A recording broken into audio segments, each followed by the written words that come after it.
L'Éternel te bénisse, l'Éternel te bénisse et te garde, fasse lever la lumière de sa face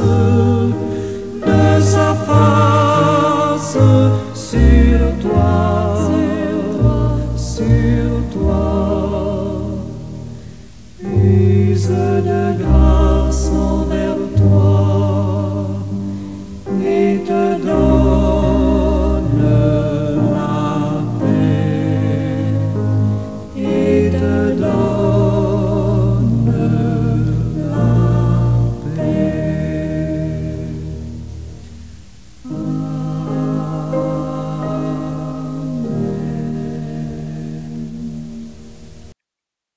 Éternel notre Dieu et Père en Jésus-Christ, merci pour ce nouveau jour que dans ton amour tu nous donnes.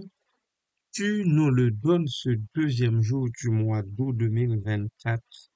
Nous le reconnaissons bien et nous voulons te témoigner toute notre reconnaissance, toute notre gratitude parce que, Père, c'est par ta grâce, uniquement par ta grâce que nous avons pu dormir d'un sommeil réparateur et nous réveiller, Seigneur. Merci, merci Papa, merci de nous tenir par la main jour après jour. Depuis le 1er janvier 2024 jusqu'à maintenant, nous sommes rendus au 8e mois et au 2e jour de ce 8e mois de l'année.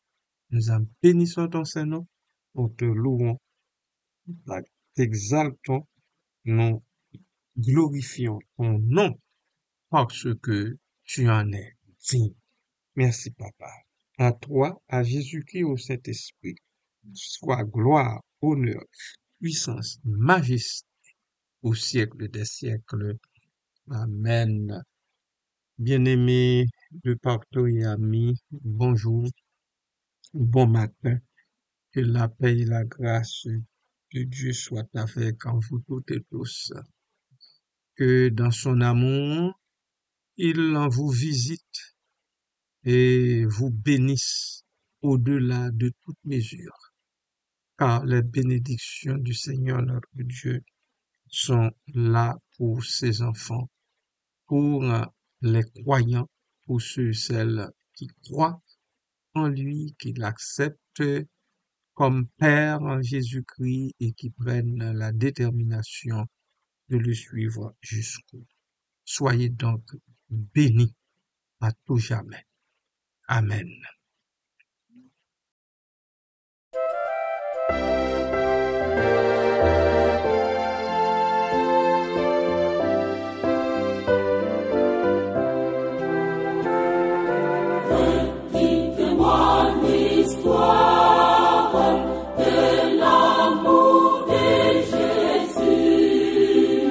Parlez-moi de la gloire, qui promène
Que votre douceur soit connue de tous les hommes. Éphésiens chapitre 4, verset 5. Ce texte de Philippiens est un appel à la douceur, à la gentillesse et à la patience dans nos interactions avec les autres. Il fait partie d'un ensemble d'instructions de Paul, l'apôtre, aux chrétiens de Philippe, les encourageant à vivre une vie qui glorifie l'Éternel Dieu. Parlant de douceur, ce terme ne signifie pas faiblesse ou passivité, mais plutôt une force tranquille, une maîtrise de soi et une compassion envers les autres. C'est la capacité de rester calme dans des situations difficiles, de pardonner et de montrer de la gentillesse même envers ceux qui nous ont fait du tort. Connu de tous les hommes, cela signifie que notre douceur devrait être une caractéristique si marquante de notre vie que les autres pourraient ne pas la remarquer. Que les autres ne pourraient, ne pas la remarquer. En d'autres termes, que les autres doivent absolument la remarquer. Nous devrions être des exemples vivants de cette vertu, rayonnant de bonté et de compassion partout où nous allons.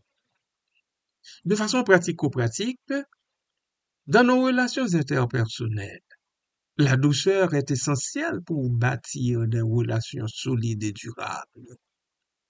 Elle favorise la compréhension mutuelle, le pardon et la résolution pacifique des conflits. Nous avons un témoignage à donner, bien-aimés. En étant doux, nous témoignons de l'amour de Dieu pour l'humanité. Notre douceur attire les autres vers Christ et montre au monde ce que signifie être un disciple de Jésus-Christ. Nous sommes assujettis à une transformation personnelle. Cultiver la douceur demande un effort constant.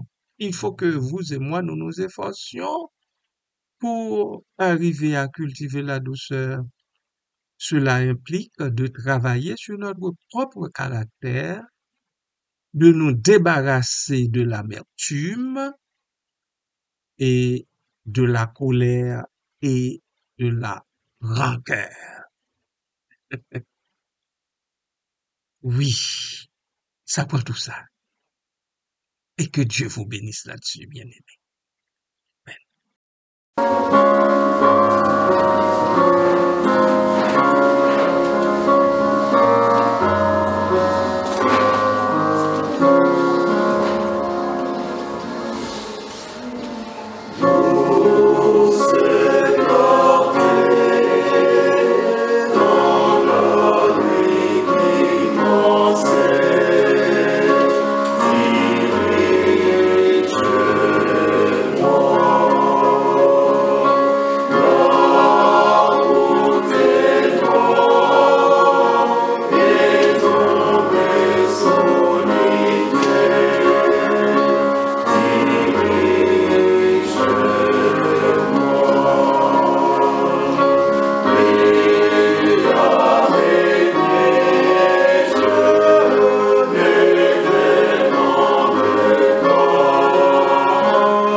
Et je vous dis, bien-aimés de Dieu, que tout ça, c'est important.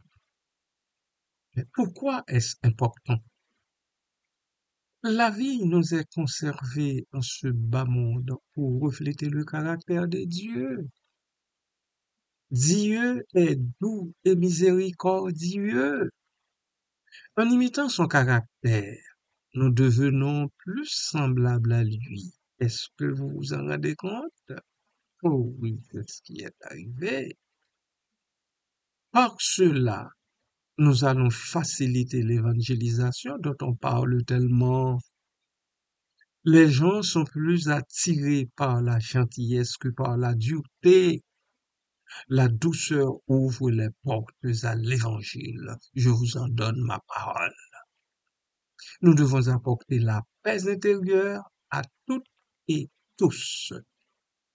La douceur apaise notre esprit et nous libère de l'anxiété et du ressentiment.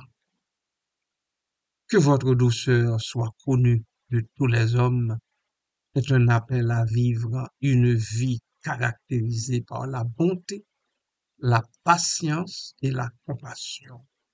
C'est un idéal chrétien élevé, mais aussi un chemin vers une vie plus heureuse et plus épanouie. J'ai quelques questions d'approfondissement pour vous. Dans quelle situation avez-vous le plus de difficultés à être doux? Comment pouvez-vous cultiver la douceur dans votre vie quotidienne? Et de quelle manière la douceur peut-elle transformer vos relations avec les autres? J'aimerais vous proposer d'autres versets que vous pourriez à loisir visiter et demander au Saint-Esprit de vous accompagner. Je peux vous proposer d'autres versets bibliques effectivement sur la douceur, mais le temps nous fait défaut. Je vais les garder pour une autre occasion. Une autre occasion. Si vous avez des questions, n'hésitez pas à me les poser. Si je ne peux pas vous trouver les réponses, eh bien, je vais essayer d'en obtenir ailleurs. Et si ailleurs, j'arrive pas à trouver les réponses, eh bien, je vous dirai tout simplement, désolé, je n'ai pas la réponse pour vous, je n'ai pas de réponse pour vous à cette question-là. Que donc le Seigneur vous bénisse au-delà de toute mesure, encore une fois, et qu'il vous fasse la grâce de cultiver la douceur, la gentillesse, la passion, les relations interpersonnelles, le témoignage chrétien, la transformation personnelle. Amen.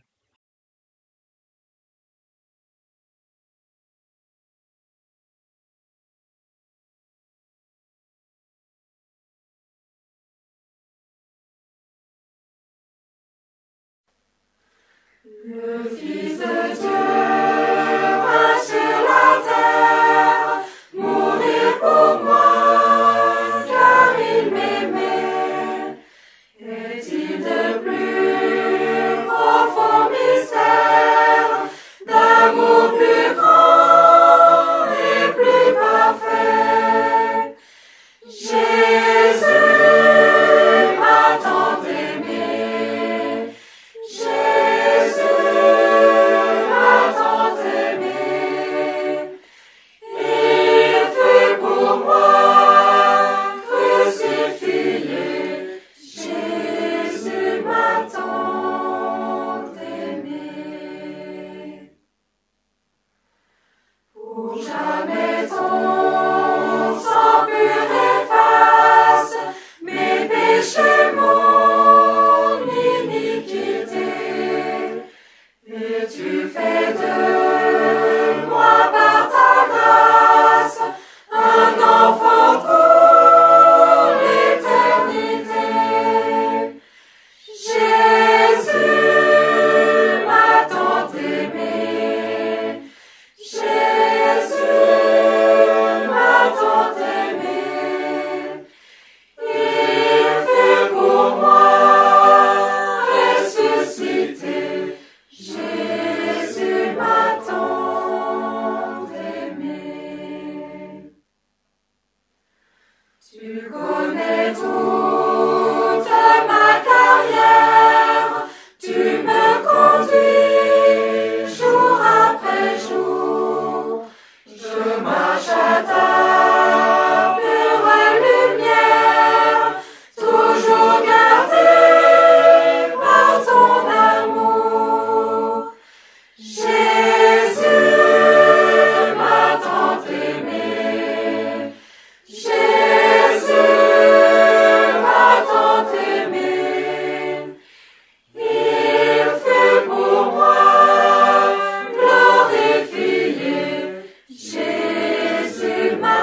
Seigneur éternel, merci pour la venue de ton Fils sur terre.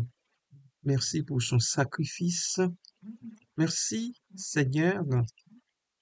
Merci pour tout tes bienfaits euh, que nous héritons en lui. Merci, Papa. Papa, aide-nous. Aide-nous comme peuple à cultiver réellement la douceur, la gentillesse, la patience dans nos interactions avec les autres membres de la communauté des humains. Fais-nous cette grâce, ô Dieu, que le témoignage soit rendu, que le témoignage soit propagé, que le témoignage soit porté au loin, étant transformé personnellement. Et la Bible nous dit de gloire en gloire. Merci, Père. Merci, Papa. Merci pour cet esprit qui nous anime déjà. Merci, Papa. Aide-nous dans ta grâce à lui faire de la place chaque jour un peu plus, afin qu'il gagne du terrain en nous et dans nos diverses relations, dans nos diverses interactions avec les gens de tous bords, dans la famille, dans l'Église, dans la société entière, dans notre milieu de travail. Merci, Père. Merci pour ça, Papa. Père, j'élève devant toi ma soeur Marlene Joseph, qui est rentrée à la maison après avoir pris congé de l'hôpital. Merci, Père. Elle est là, elle s'attend à toi. Nous nous attendons tous ensemble à toi, ô Dieu. Et nous n'avons pas d'ordre à te donner, sinon que nous pouvons te prier pour elle, sinon que nous disons toujours que ta volonté soit faite sur la terre comme au ciel et que ta volonté soit faite pour ta servante bien-aimée. Car je suis sûr que c'est une servante bien-aimée de toi. Ainsi, Père, je la remets une autre fois dans tes bras d'amour. Et ainsi, Père, je te prie d'intervenir selon ton bon plaisir dans sa maladie, dit-on, incurable. Merci, Père. Béni soit ton nom à Jésus. Amen.